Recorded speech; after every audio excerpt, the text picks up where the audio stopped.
இயேசு கிறிஸ்துவின் இன்ப இனிய நாமத்தில் வாழ்த்துகிறோம்.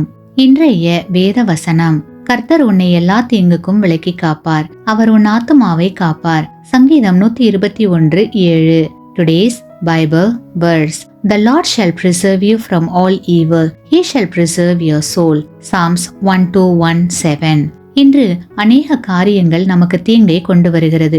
நாம் அனைவரும் ஆபத்தான உலகத்தில் வாழ்ந்து கொண்டிருக்கிறோம். நம்மை சுற்றிலும் புதிய வியாதிகள், கொலைகள், இயற்கை சீற்றங்கள், விபத்துகள் என்று இன்னும் பல பயங்கரமான சோகங்கள், வேதனைகள்.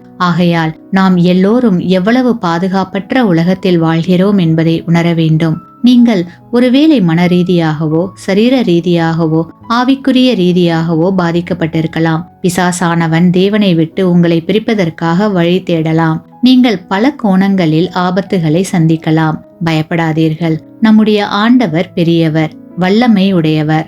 ஆகையால் தேவனுக்கு பிரியமானவர்களே, கர்த்தர் நம்மை எல்லா தீங்குக்கும் விலக்கி காப்பார். அது மட்டுமல்ல, நம்முடைய ஆத்துமாவையும் காப்பார். ஆமேன்.